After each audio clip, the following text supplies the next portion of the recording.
গালি সরকারকে ব্যর্থ করার জন্য ভারতের কিছু এজেন্ট, ভারতের কিছু দাস, আওয়ামী গুপ্তচর এই অন্তর্বর্তীকালী সরকারে ঢুকে পড়েছে। তারাই এই দেশের শৃঙ্খলা পরিস্থিতিকে ব্যর্থ করে দিচ্ছে। যারা এই সরকারের মধ্যে আছে, এই গুপ্তচরেরা এই সরকারের পরগাছাগুলিকে অবিলম্বে বিদ্রুত করার জন্য আমাদেরকে সংগ্রাম চালাতে হবে। এটা আমাদের দ্বিতীয় সংগ্রাম। এটার জন্য আমাদেরকে সোচ্চার হতে হবে। আল্লাহ রাব্বুল আলামিন বলেছেন, লাতাজিদান্না শাদ্দান নাস আদাওয়াতান লিল্লাযিনা আমানু আল ইয়াহুদ ওয়াল্লাযিনা আশরাকু। তোমরা ঈমানদারদের জন্য সবচেয়ে কঠিন জঘন্যতম শত্রু হিসেবে দেখতে পাবে ইহুদিদেরকে এবং ভারতীয় এবং উগ্র মৌলবাদী সাম্প্রদায়িক ভারতীয় মৌলবাদী পৌত্তলিক গোষ্ঠীকে। এরা বিশৃঙ্খলা সৃষ্টি করার জন্য এদেশের সরকারের বিরুদ্ধে ভিতরে গুপ্তচর হিসেবে ঢুকে এবং ভারতীয় লয়ার এজেন্টরা, গোয়েন্দা বাহিনীর লোকেরা বিভিন্ন প্রকারে এদের এখানে এদেশের সরকারকে দুর্বল করার চেষ্টা করছে, বিশৃঙ্খলার সৃষ্টি করছে, ব্যর্থ করার চেষ্টা করছে।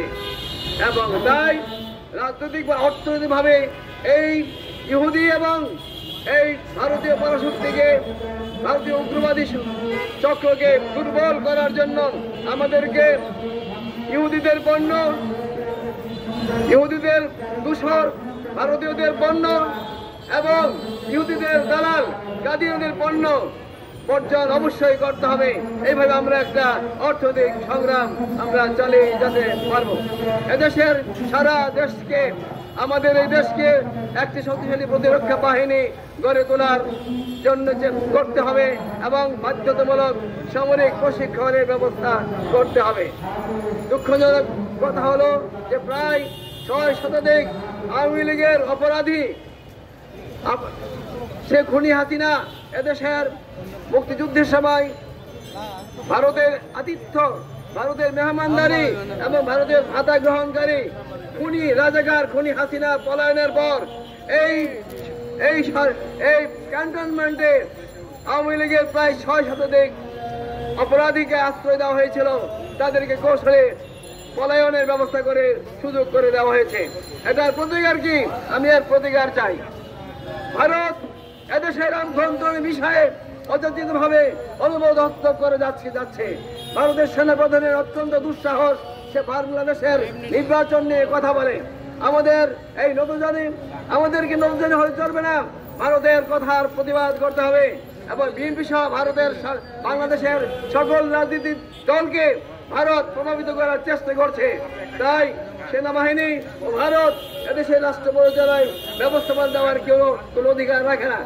এই দেশের রাষ্ট্র পরিচালনা করবে এদেশের জনগণের যে সরকার, তারা।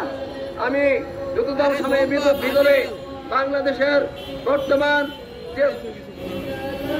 যে ব্যবস্থা আছে তার সংশোধনের জন্য, সংস্কারের জন্য দাবি জানাচ্ছি। এবং একটা কথা, গুরুত্বপূর্ণ কথা বলতে চাই যে রাজনৈতিক দল নিবন্ধনের যে আইন বাংলাদেশে করা হয়েছে, তা করা হয়েছে ভারতের ইন্ধনে। রাজনৈতিক দল নিবন্ধনের যে পদ্ধতি, সেটা অত্যন্ত দেশ বিরোধী। এটা অত্যন্ত কঠিন যে অনেক নতুন রাজনৈতিক দল যাতে তৈরি হতে না পারে, কোন নতুন রাজনৈতিক দল যাতে সৃষ্টি হতে না পারে, সেই জন্য ভারতের ইন্ধনে সেই খুনি আওয়ামী সরকার, সেই স্বাধীনতা বিরোধী আওয়ামী সরকার এই রাজনৈতিক দল নিবন্ধনের এক পদ্ধতি সৃষ্টি করেছে, যেখানে প্রত্যেকটা জেলায় জেলায় কমিটি লাগবে এবং প্রত্যেকটা উপজেলায় জেলায় কমিটি লাগবে এবং কঠিন ব্যবস্থা। এটা কোনো রাজনৈতিক দল সৃষ্টি হবার কোনো পথই রাখে না। তা আমি বলছি যে পৃথিবীর উন্নত দেশগুলোর মধ্যে বাংলাদেশেও ছোট একটি মাত্র কার্যালয়, একটি গঠনতন্ত্র ও একটি কেন্দ্রীয় কমিটি যদি থাকে, তাহলে সেই দলকে নিবন্ধন দেওয়ার যোগ্যতা আছে বলে সরকারকে বলতে হবে এবং এই রাজনৈতিক দল নিবন্ধন পদ্ধতি পুরোপুরি বাতিল করতে হবে।